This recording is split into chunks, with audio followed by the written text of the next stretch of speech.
요한계시록 2장 8절에서 11절까지의 말씀 합독하여 있습니다. 시작. 서머나 교회의 사자에게 편지하라. 처음이며 마지막이요 죽었다가 살아나신 이가 이르시되 내가 내 환난과 궁핍을 알거니와 실상은 내가 부요한 자니라. 자칭 유대인이라 하는 자들의 비방도 알거니와 실상은 유대인이 아니요 사탄의 회당이라. 너는 장차 받을 고난을 두려워하지 말라. 볼지어다 마귀가 장차 너희 가운데에서 몇 사람을 옥에 던져 시험을 받게 하리니 너희가 10일 동안 환난을 받으리라. 내가 죽도록 충성하라. 그리하면 내가 생명의 관을 내게 주리라. 귀 있는 자는 성령이 교회들에게 하시는 말씀을 들을지어다. 이기는 자는 둘째 사망의 해를 받지 아니하리라. 아멘. 자리에 앉으시겠습니다. 제가 기도하고 말씀 이어 증거하도록 하겠습니다. 살아계신 하나님, 이 시간 요한계시록 2장 8절에서 11절 말씀을 통하여 서머나 교회에게 하신 그 예수님의 말씀을 묵상하며 우리 교회를 향한 예수님의 말씀으로 듣길 원합니다. 우리의 귀를 열어주시고 마음을 열어주셔서 하나님의 말씀이 사람의 말로 끝나는 것이 아니라 하나님의 말씀이 사람의 입술을 통하여 우리의 심령 가운데 하나님의 능력의 말씀으로 임하는 은혜가 이 시간 임하게 하여 주옵소서. 성령 하나님께서 함께해 주실 줄 믿으며 예수님의 이름으로 기도드립니다. 아멘. AD 1506년 로마 제국이 지중해를 다 장악해서 다스리고 있던 때에 86세의 폴리캅이 그 콜로세움 스터디움 안에 세워진 나무에 몸이 묶여진 채로 서 있는데요. 그 폴리캅 앞에는 사람들이 장작을 가져와서 쌓기 시작하고 있고 그 장작 위에는 기름을 부어서 그 기름의 냄새가 폴리캅의 코에도 또 거기 모인 많은 궁중의 사람들이 맡도록 기름이 퍼져나갈 때였습니다. 그때의 상황을 그림으로 표현한 게 있는데요. 우리 사진 한번 띄워주실까요? 폴리캅이 저렇게 온몸이 결박당해서 묶여 있을 때 로마 총독이 이야기합니다. 폴리캅, 당신 로마 황제의 제단 앞에서 1년에 한 번은 그 앞에서 무릎 꿇고 분향을 하여야 되는데 왜 당신은 분향하지 않소? 황제를 섬기지 않으면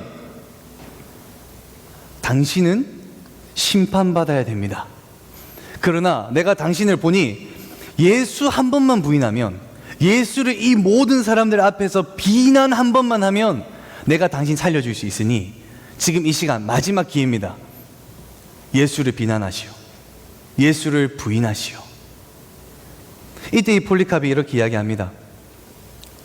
총독님, 제가 예수님을 86년간 섬겨왔는데 예수님은 단 한 번도 나를 배신하지도 않으시고 단 한 번도 나를 부인하시지도 않으셨는데 내가 어찌 나의 왕 대신 예수를 부인할 수 있겠습니까? 나는 그럴 수 없습니다. 그러자 총독이 조금 더 억양된 목소리를 이야기합니다. 폴리캅, 당신 지금 예수 부인 안 하면 저기 스터디움 뒤쪽에 굶주린 짐승들이 있어. 굶주린 짐승들의 먹이로 당신을 내어줄 뿐만 아니라 그래도 당신의 숨이 멎어지지 않는다면 가장 잔인하게 죽는 화형으로 당신을 죽일 것이요. 마지막 기회요. 예수를 부인하시오. 폴리캅이 대답합니다.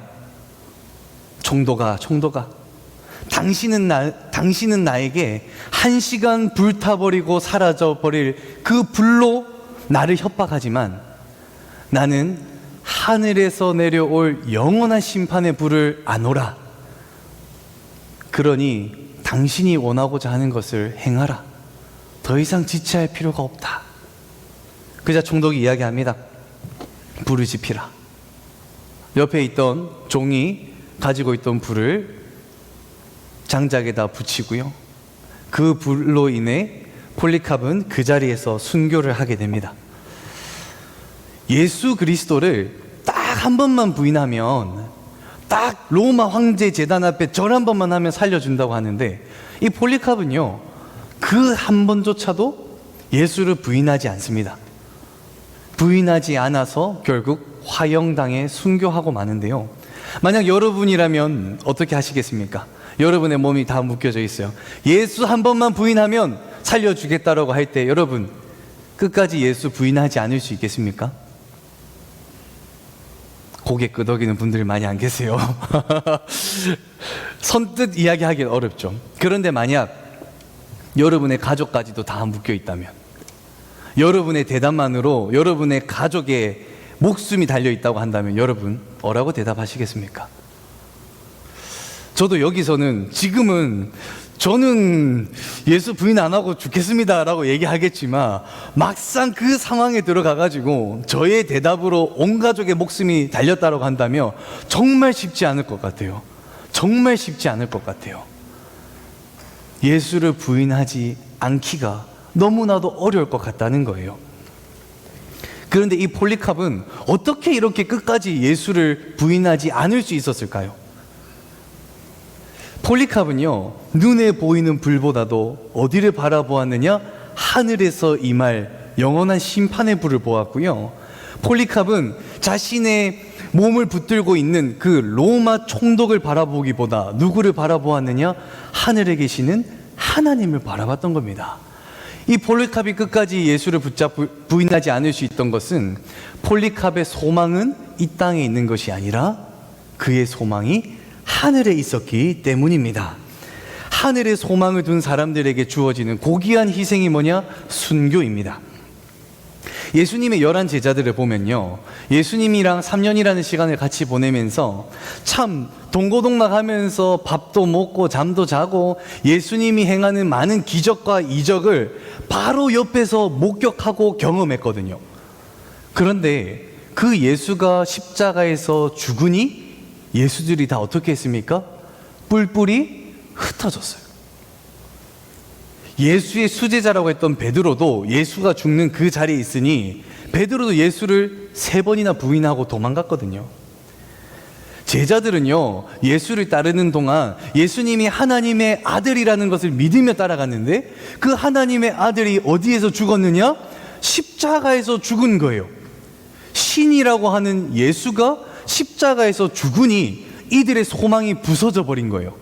아, 내가 믿었던 이 예수가 신의 아들, 하나님의 아들이 아니었구나. 나랑 똑같은 한낱 인간밖에 되지 않는구나 라고 하면 그들의 소망이요 부서져 버리니까 그들이 뿔뿔이 도망간 거예요. 뿔뿔이.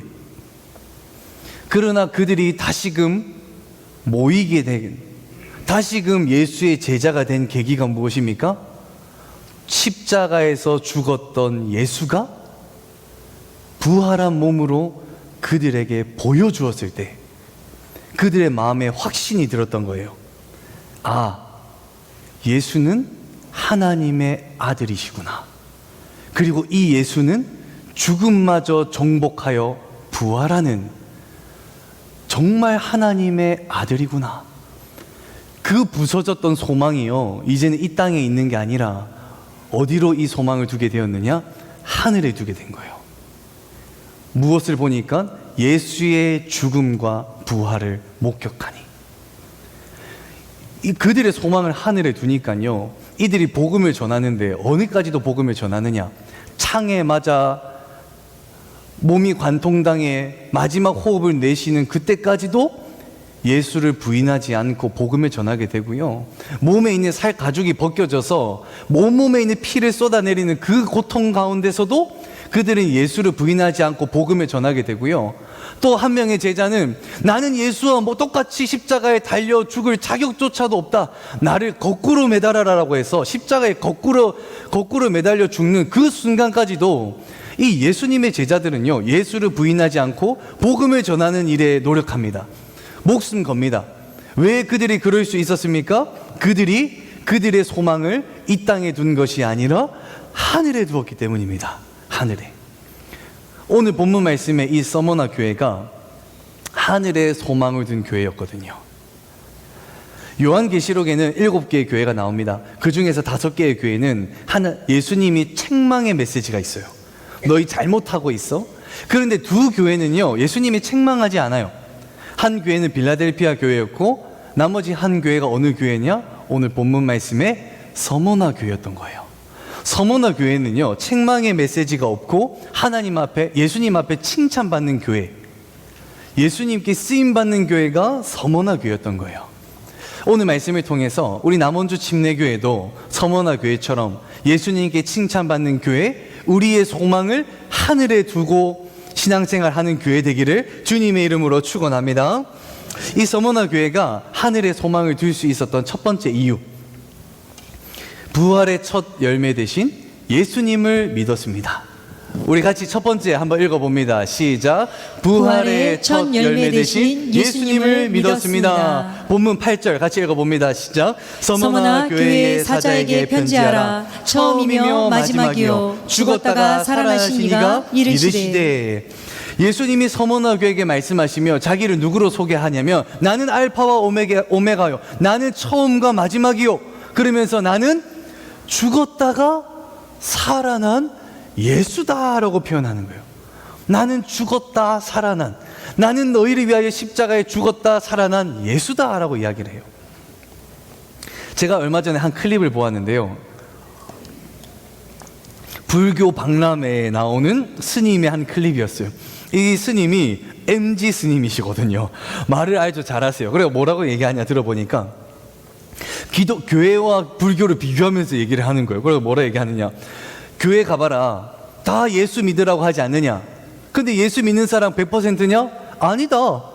60% 70%만 손든다 예수 믿는다고. 근데 불교는 참 신기한 종교인 게, 불교는 부처 믿으라고 아무도 얘기하지 않는다. 근데 부처 믿는 사람 몇 명 손 들어보세요. 여기도 60, 70% 되지 않느냐. 불교는 신비한 종교이다. 교회랑은 다르다. 교회는 예수 믿으라 해도 안 믿는데 불교는 부처 믿으라 얘기를 안 해도 부처를 믿는다. 그러면서 불교는 뭐라고 얘기하느냐? 너 자기 자신을 믿으라 라고 가르친다. 야, 제가 그걸 얘기하면서 야, 이 사람 말 참 잘한다. 말 참 잘하네 이렇게 생각을 했는데, 이분이 하나 모르는 게 있어요.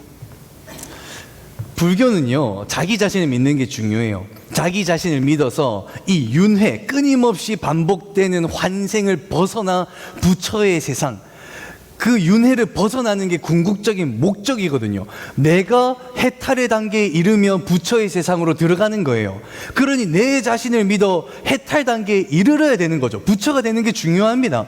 그런데요, 그 해탈의 단계에 이르러 부처가 되는 그 사람들 중에 그 누구도 이 세상의 부처의 가르침을 따르는 사람들을 돕기 위해서 부처의 세상에서 다시 윤회의 세상으로 내려온 부처는 없습니다.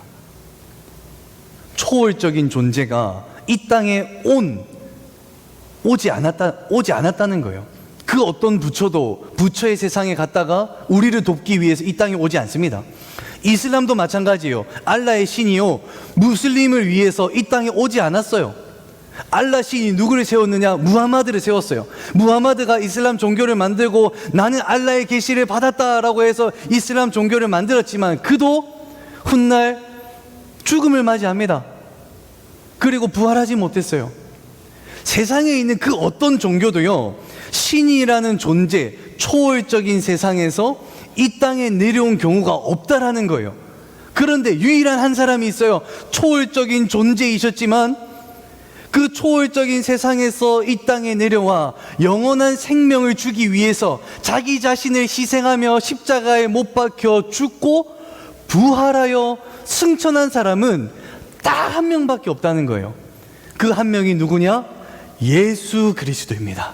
예수 그리스도. 예수 그리스도는요, 죽었다가 부활하신 분이세요. 서머나 교회는 죽었다 부활하신 이 예수님에 대한 믿음을 가지고 있었어요. 이 믿음이 있으니 자신의 소망을 하늘에 둘 수 있었던 것이죠. 그리고 서머나 교회가 하늘에 소망을 둘 수 있었던 두 번째 이유는 모든 것을 다 알고 계시는 예수님을 믿었습니다. 모든 것을 다 알고 계시는 예수님을 믿었는데, 본문 9절 말씀 우리 같이 한번 읽어봅니다. 시작. 내가 내 환난과 궁핍을 알거니와 실상은 내가 부요한 자니라. 자칭 유대인이라 하는 자들의 비방도 알거니와 실상은 유대인이 아니요 사단의 회당이라. 서머나 교회가 처한 상황을 보면요, 환난도 있고 궁핍도 있고 비방도 있다라고 이야기를 해요. 환난과 궁핍과 비방이 있는 곳이 서머나 교회. 근데 이 환난과 궁핍과 비방을 준 사람이 있을 거 아니에요. 그 사람들이 누구냐? 유대교예요.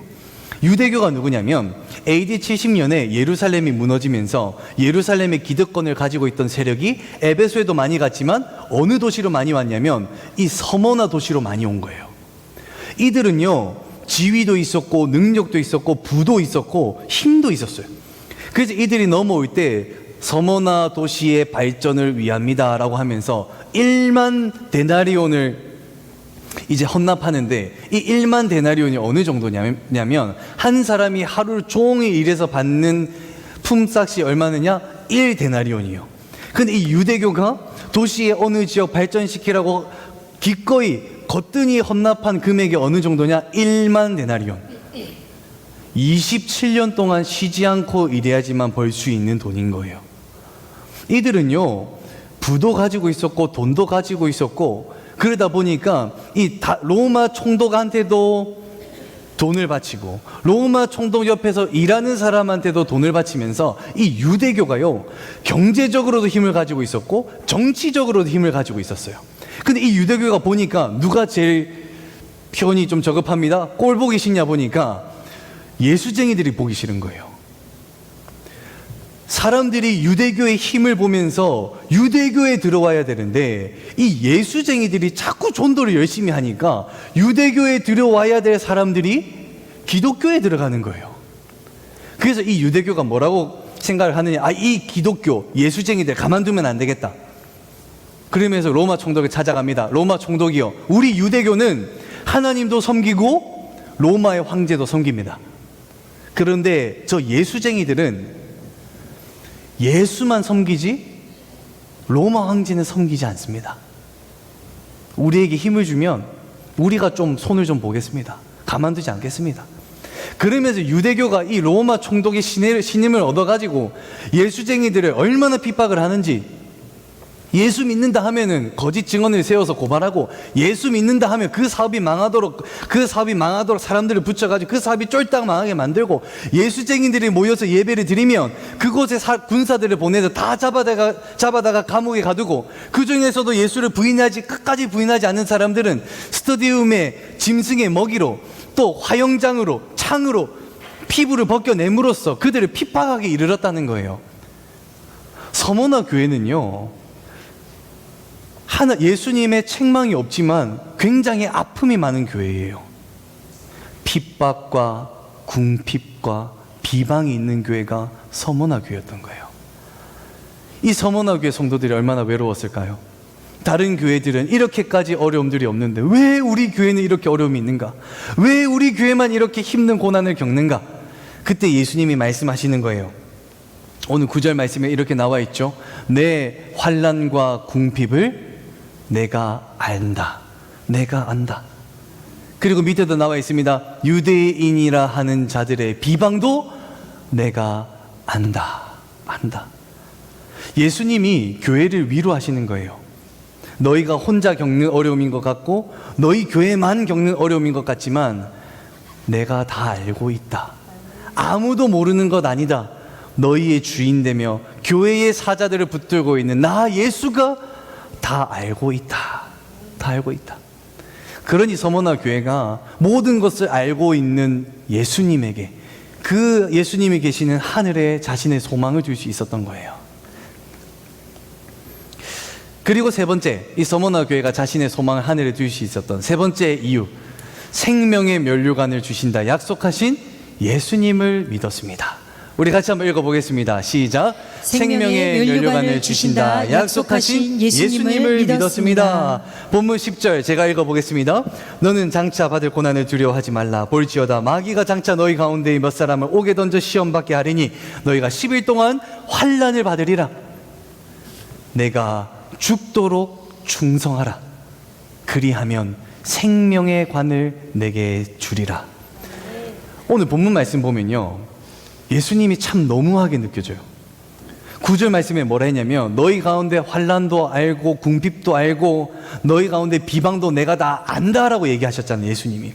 그럼 예수님의 다음 말씀이 내가 그 아픔 다 아니, 내가 너 위로해 줄게, 내가 너 회복시켜 줄게, 내가 너 갚아줄게가 정상적인 거죠. 근데 예수님이 뭐라고 얘기하냐면요, 너의 환난, 궁핍, 비난 내가 다 안다. 그러나 너희들 그거 알아라, 더 큰 환난이 온다.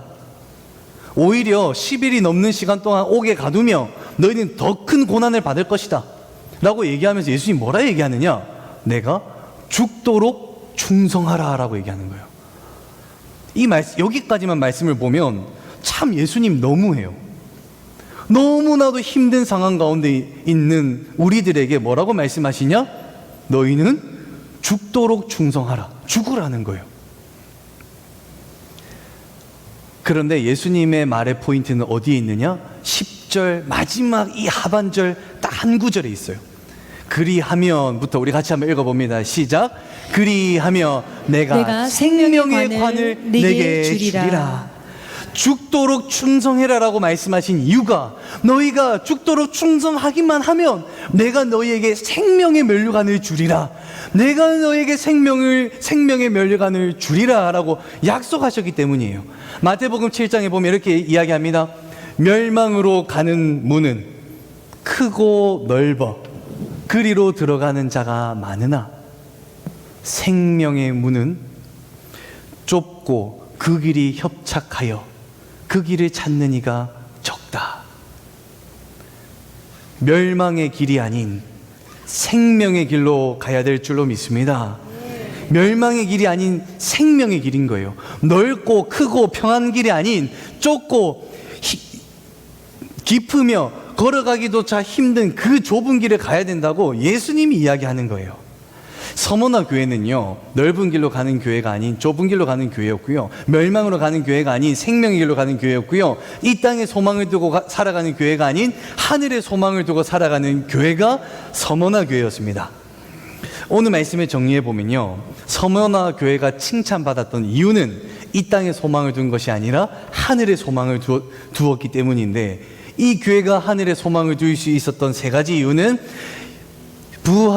죽으시고 부활하셔서 부활의 첫 열매 되시는 예수님을 믿었고, 그 예수님이 모든 것을 알고 계신다라고 믿었으며, 그 예수님께서 우리에게 죽도록 충성하면 생명의 면류관을 주신다는 사실을 믿었기 때문입니다. 믿으니 그들의 소망을 하늘에 둘 수 있었던 것이죠. 베드로전서 1장 3절의 말씀을 우리 같이 한번 읽어봅니다. 시작. 우리 주 예수 그리스도의 아버지 하나님을 찬송하리로다. 그의 많으신 긍휼대로 예수 그리스도를 죽은 자 가운데서 부활하게 하심으로 말미암아 우리를 거듭나게 하사 산 소망이 있게 하시며. 예수를 믿는 사람은 거듭나는데 그 거듭난 사람에게 무엇을 준다라고 이야기하시죠? 산 소망을 주신대요. 근데 그 산 소망을 우리가 가지고 이 땅에다 그 소망을 두고 살아가는 것이 아닌, 어디다가 그 소망을 두고 살아가라? 하늘에다 그 소망을 두고 살아가는 거예요. 하늘. 우리 나머지 침례교회 성도 여러분, 거듭난 성도 여러분, 산 소망을 받은 성도 여러분, 이 땅에 그 소망을 두고 살아가는 것이 아닌 하늘의 소망을 두고 살아가는 여러분 되기를 주님의 이름으로 축원합니다. 요양원 사역을 하다 보면요, 참 다양한 사람들을 만나게 됩니다. 저는 요양원 사역할 때 참 인상 깊었던 두 분이 있는데요, 한 분이 이렇게 이야기합니다. 제가 옛날에 일했는데요, 통역을 했어요. 통역을 하셨어요, 할머니? 하니까 제가 일제시대 때 일본어를 잘해서 관공서에서 통역을 했어요. 제가 해보세요 하니까 진짜 일본어를 잘하세요, 이렇게. 그래서 야, 이분은 도대체 어느 시대를 사신 건가, 역사에 산 증인이다 그랬는데, 또 어떤 분은 옛날에 독일에 갔대요. 그래서 제가 독일에 가서 광부로 일했다는 거예요. 그래서 제가 보면서 야, 이분들 정말 대단한 분들이다, 이분들 역사에 산 증인들이시다. 그러면서 어떤 분은 내가 부동산을 했고 내가 그 시대에 버스 4-5대를 운영했던 학원 원장님이었다라고 이야기를 하고, 또 어떤 분이 이야기합니다. 그분이 이야기하는데 그 자녀가 이야기를 해요. 우리 어머니가 얼마나 대단한 분이셨냐면요, 통장의 잔고가 100억대의 자산가였어요 라고 얘기하면서 자기 어머니를 얼마나 자랑하든지. 요양원에 있으면서요, 제가 느낀 게 정말 다양한 사람들이 오는구나, 그리고 참 대단한 사람들이 많이 온다. 뭐 검증은 안 됐지만 제가 듣기로는 그렇게 들었습니다. 그런데 그렇게 한평생 살면서 대단한 일들을 많이 하셨잖아요. 그런데 그분들요, 마지막 때가 다가오니 어디에 계십니까? 요양원에 계세요. 요양원이 나쁘다라고 이야기하는 게 아니라 어떠한 삶을 살았던지 마지막 때가 오면 그 마지막을 준비하더란 말입니다. 많은 사람들이 세상을 살아가면서 만사형통 무병장수를 외칩니다. 그런데 그렇게 만사형통 무병장수를 한다 하더라도 이 세상을 정말 원 없이 산다 하더라도 그 끝이 정해져 있다는 거예요. 그 끝은 아무리 많이 잡아도 150년 이상 살기는 어렵다는 거예요. 장례식장에 가가지고 입관하는 곳을 가보면요, 돌아가신 분이 이렇게 누워 있습니다. 근데 그 모습을 보면요, 아무리 목사인 저이긴 하지만 참 허무할 때가 있어요. 그렇게 열심히 살아왔는데, 그렇게 건강히 살아왔는데 마지막 누워있는 그 모습을 볼 때면 참 허무하다 못해 허망하기도 해요. 그렇게 치열하게 살아온 마지막이 이 모습이라면 우리 인생이 너무나도 참 허무하다. 아둥바둥 산다고 해도, 부귀영화를 누린다고 해도 마지막은 결국 이 안에, 이 관안에 눕는 이것이 우리의 마지막 모습이라면 참 허망하다. 인생의 안정과 평안을 위해서 살아간다고 하지만 그 누구도요, 언제 다가올지 모르는 이 죽음, 누구도 겪어보지 못한 이 죽음 앞에요, 그 누구도 안정과 평안한 삶을 살 수 없어요. 산다 하더라도 150년이 끝이라는 거예요, 끝. 그러나 우리의 삶이 허무하지 않도록 만드는 것, 우리의 삶이 죽음에서 끝나는 것이 아니라 죽음으로부터 새로운 시작이 시작되도록 하는 것은 예수님이 약속하신 생명의 면류관인 줄로 믿습니다. 생명의 면류관을 받은 사람은요, 죽음이 그 끝이 아니에요. 허망한 죽음이 아니에요. 그 죽음으로부터 새로운 영생의 삶이 시작되는 거죠. 제가 한 가지를 준비해 왔는데요, 만약에 우리의 삶이 이 밧줄이라고 가정을 해본다면, 여기 하얀 색깔에 있는 이 삶이 우리의 삶이라고 가정을 해봅시다.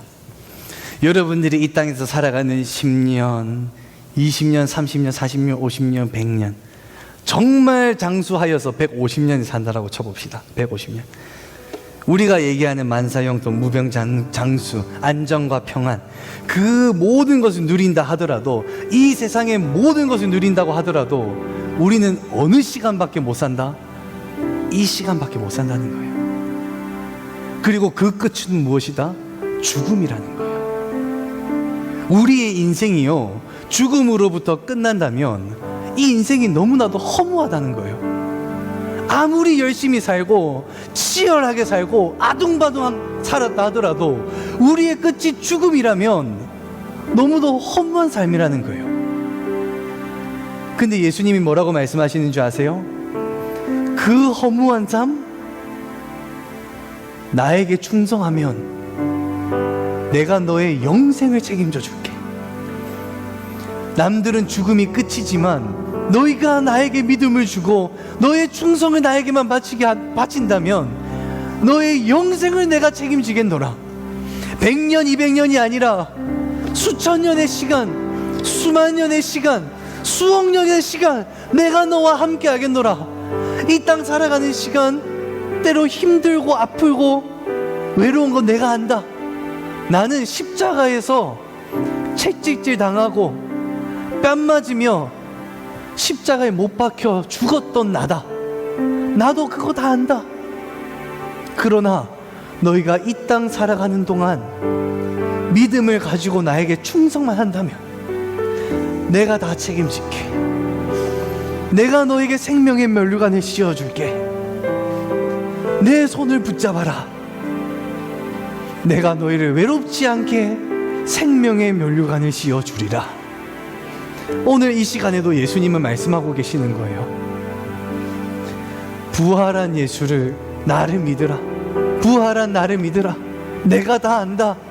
너희의 소망을 하늘에 두기만 하면 내가 생명의 면류관으로 너희의 모든 인생을 책임지리라. 이 땅에 소망을 두고 살아가는 것이 아닌 예수 그리스도를 믿으며 하늘의 소망을 두고 살아가는 여러분 되기를 주님의 이름으로 축원합니다. 우리 시간 찬양팀 나오시고 다 같이 일어나셔서 결단하며 기도하기를 원하는데요, 찬양의 가사가 이러합니다. 당신의 그 섬김이 천국에서 해같이 빛나리. 당신의 그 겸손이 천국에서 해같이 빛나리. 당신의 그 믿음이 천국에서 해같이 빛나리. 당신의 그 충성이 천국에서 해같이 빛나리. 우리 시간 함께 결단하시면서 찬양하시겠습니다.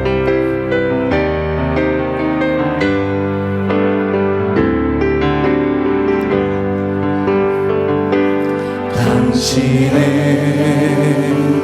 그 섬김이 천국에서 해같이 빛나리.